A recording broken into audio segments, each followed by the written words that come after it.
السلام عليكم. أهلا وسهلا بكم في استراحة جديدة. حلقتنا النهاردة هتكون خاصة جدا وهتتكلم عن تاني أهم حاجة حصلت في 2020 بعد فيروس كورونا. معاكم هشام وهيكون معانا محمد، والنهاردة هنتكلم عن شريحة إيلون ماسك.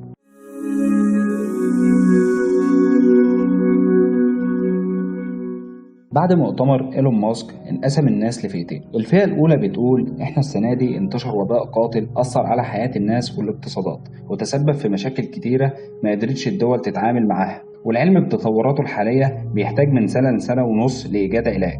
النقطة التانية إن علم الأعصاب لسه علم حديث ما وصلش لمعرفة كل أسرار العقل البشري، والشريحة بتقدم مبالغات في إمكانيات حل مشاكل كتيرة وتقديم قدرات خارقة هتوفر وتساعد البشر بشكل كبير. أما عن الفئة التانية ودي أساسا ما كانش عندها أي اعتراض مع إمكانيات الشريحة أو اللي ممكن تقدمه، وبدأ ترجع الأمر لنظريات المؤامرة وتحكم بعض الدول في بلاد العالم الثالث. فيا ترى إيه هو الصح وإيه هو الغلط؟ الذكاء الاصطناعي أو ال AI ببساطة بيشير إلى الأنظمة أو الأجهزة اللي تقدر تحاكي ذكاء البشر لأداء المهام. في ظل وجود النظام الرأسمالي اللي بالفعل بيؤدي لسعي الفرد للمكاسب الشخصية وتعظيمها، وتطور الذكاء الاصطناعي على الجهة الأخرى، ده هيؤدي مستقبلا لتقليل عدد فرص العمل المتاحة في المهن زي المهن الصناعية وكمان المهن التجارية. ده مش بس كده، ده كمان هيوصل للطب والهندسة. وكمان بتتوقع منظمة التعاون الاقتصادي والتنمية إن في خلال العشرين سنة الجاية هيتم اختفاء 14% من الوظائف اللي موجودة دلوقتي، وكمان بالنسبة لأمريكا هيتم اختفاء 47% من الوظائف الموجودة دلوقتي. وكمان بيتوقع الخبير الاقتصادي جون هوكسورس اللي شغال في شركة PwC إن الفرص في القطاع الصناعي هتقل بعد كده بسبب اتجاه المصانع لتوفير العمالة واستخدام التكنولوجيا بشكل كبير. ريموند كارزويل في سنة 1965 ابتكر العالم جوردان مور أحد مؤسسي شركة انتل قانون مور اللي بيقول إن عدد الترانزستورات على شريحة المعالج يتضاعف تقريبا كل عامين، في حين إن سعر الشريحة بيبقى ثابت. وبناء على قانون مور بنى عالم الحاسوب ريموند كارزويل المتخصص في أنظمة الذكاء الاصطناعي وعلم المستقبل نبوءة التفرد. وتنص نبوءة التفرد إن في عام 2023 هيكون لدى جهاز الكمبيوتر صاحب سعر $1000 قدرة قد عقل بشري كامل. وبحلول عام 2030 هتظهر حالة التفرد التكنولوجي ومعها سيطرة أنظمة الذكاء الاصطناعي ذاتية السيطرة. وبحلول عام 2050 هيكون لدى الكمبيوتر صاحب $1000 قدرة توازي عقول البشرية مجتمعا. بعد ما عرفنا نبوءة التفرد عند ريموند كارزويل، دلوقتي جه في دماغك سؤال: ايه اللي يخليني اصدق راجل زي ده؟ على العموم ريموند كارزويل هو المدير الهندسي في شركة جوجل، وبجانب دوت صنفه بيل جيتس بانه افضل الاشخاص قدرة على التنبؤ بالمستقبل الخاص بالذكاء الاصطناعي، ووصلت دقة تنبؤاته بنسبة 86% حسب موقع ماذر بورد. ومن ضمن توقعاته توقعه بسقوط الاتحاد السوفيتي ونمو الإنترنت وهزيمة الحواسيب للبشر في الشطرنج. وفي مؤتمر ساوث باي ساوث ويست إن التفرد هيوصل للحظة هيكون أكثر ذكاء من البشر سنة 2045. وقال لموقع فيوتشرزم إنه بيتوقع في حلول عام 2029 إن الذكاء الاصطناعي اجتياز اختبار تروينج ليصل لمستوى ذكاء البشر.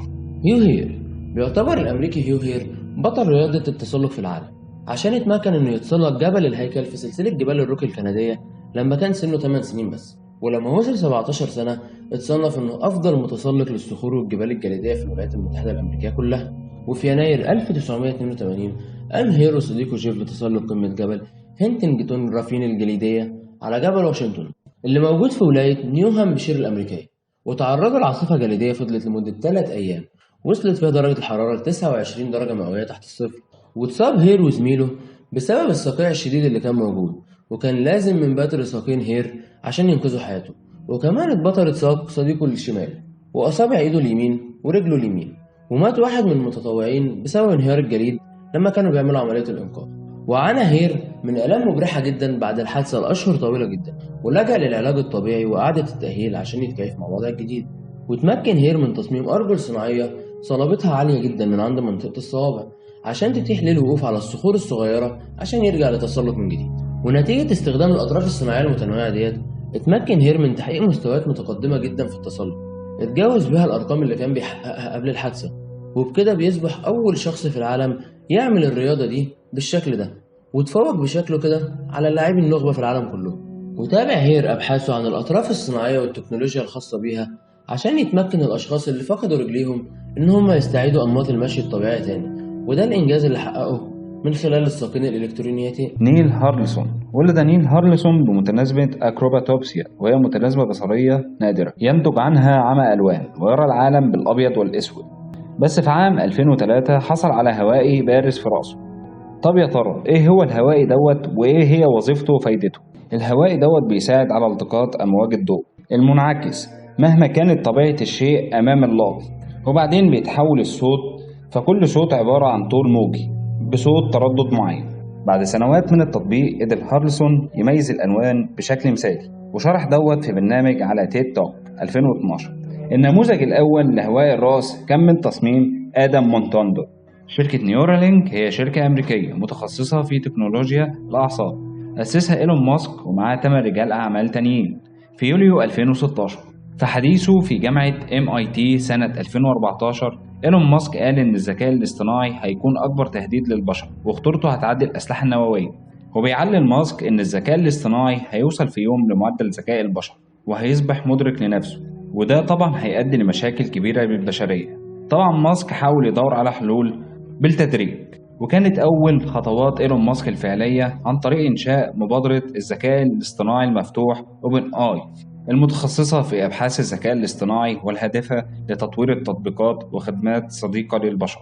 وبالفعل قدرت المنظومة إنها تحصل على استثمارات كبيرة وطورت العديد من التطبيقات والخدمات. في سنة 2016 المرحلة الثانية قدر إيلون ماسك إن هو يحصل على حقوق ملكية اسم نيورالينك. في شهر يوليو 2019 ألقى إيلون ماسك عبر بث مباشر من منصة يوتيوب أول شرح مفصل لأهداف نيورالينك واللي عايزة توصل ليه، وتم نشر ورقة مرجعية من الشركة تشرح المشروع بالتفاصيل. طيب إيه هي نيورالينك؟ شركة نيورالينك تعمل على تطوير نظام يمكن عبره تسجيل النشاط الكهربي للدماغ وإرساله لشريحة معالجة خارجية تتيح التحكم في الآلات وتطبيقات أخرى، حيث تهدف الشركة لجعل الشريحة قادرة على التحكم على ما حولنا عن طريق الأفكار بالدماغ، وإتاحة التواصل المعاكس أي إيصال أفكار معينة إلى الدماغ البشري من جهاز آخر.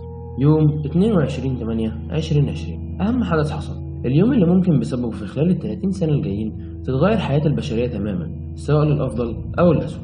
طلع إيلون ماسك في بث مباشر وجاب خنزير اسمه جيرترود وزرع في دماغه شريحة بحجم عملة معدنية، وكان الخنزير ده واحد من 3 خنازير شاركوا في التجربة دي. وقام المعالج الخاص بالشريحة اللي في دماغها بإرسال إشارات لاسلكية بتدل على وجود نشاط عصبي في أنفها بيبحث عن الطعام. طب هل كان إيلون ماسك أول واحد ينفذ التجربة دي؟ في الحقيقة لا، قبل إيلون ماسك كان في شركة اسمها يوتا إيري نفذت الموضوع ده قبل إيلون ماسك، بس في الحقيقة كان في فروق واضحة جدا لصالح ماسك. طب إيه هي الفروق دي؟ أول فرق كان عدد الأقطاب اللي هتتزرع في الدماغ. عند ماسك كان 1024 والشريحة التانية 100 بس. شكل شريحة ماسك زي العملة المعدنية وحجمها صغير جدا، أما الشريحة التانية كانت كبيرة جدا وكان ليها أطراف حادة وشكلها كان مخيف. شريحة ماسك ما كانتش بتسيب إلا علامة صغيرة جدا، أما الشريحة التانية كانت بتسيب جرح كبير جدا وبيكون واضح. طب يا ترى كان إيه شكل شريحة ماسك المبدئية بقى؟ كانت هتكون شريحة خارجية متركبة على مقدمة الراس، بس مصممين شركة نيورالينك قدروا إن هم يطوروها ويخلوها تتركب جوه المخ وتتشحن بشاحن لاسلكي. طب يا ترى حاجة دقيقة زي دي هتتركب ازاي؟ الحقيقة ان الشركة طورت روبوت قادر على عمل العملية دي بطريقة دقيقة جدا وبدون جراحة وبدون اي تلف في الاوعية الدموية او الاعصاب، وفي ساعة واحدة بس. طب يا ترى بقى ايه هو وصف شريحة V2 زي ما سماها ماسك؟ هيتم زراعتها جوه المخ ورا الودان عن طريق 1024 وصلة او سلك هيتربط مع اعصاب المخ.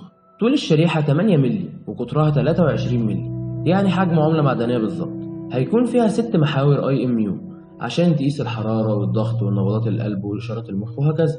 طب مشروع ضخم زي ده إيه بيموله؟ في الحقيقة إن الممول هو وزارة الدفاع الأمريكية والمعهد الوطني للصحة. طب إيه هي بقى قدرات الشريحة الحقيقية وخصوصا إن بيتم المبالغة فيها؟ رقم 1 علاج الشلل الرعاش وعلاج الزهايمر والتواصل بالتخاطر والتحكم في الهواتف المحمولة عن طريق الدماغ والتحكم في السيارات الجديدة زي سيارات إيلون ماسك اللي معمولة. طب إيه هي الاستفادة اللي هترجع لإيلون ماسك؟ معظم ردود الناس كانت عن نظرية المؤامرة والتحكم في الدماغ والماسونية وحاجات كتيرة بقى من الموال ده، ودي مش حاجة مستبعدة بصراحة، لكن مش بالصورة المبالغ فيها دي. والناس تانية بتقول إنه بالغ قوي في الكلام لما ادى وعود بعيدة المدى عشان يجيب استثمارات وتبرعات مش أكتر. لكن نقول إن الفوائد المتوقعة لمشروع زي ده لو تم بنجاح بالمواصفات والقدرات الخارقة دي هيخلي إيلون ماسك على عرش الكرة الأرضية كلها، لأن الشريحة دي هتدخل في مجال التعليم إن ما كانتش هتلغيه أصلا. وفي أمريكا ومعظم دول أوروبا اللي ما فيهاش تأمين صحي، فالشريحة هتدخل في القطاعات العلاج الخاص. وكمان بتعمل تهديد رسمي لشركات زي جوجل ومايكروسوفت وأبل في مجالات زي الهواتف المحمولة والتواصل الاجتماعي والقيادة.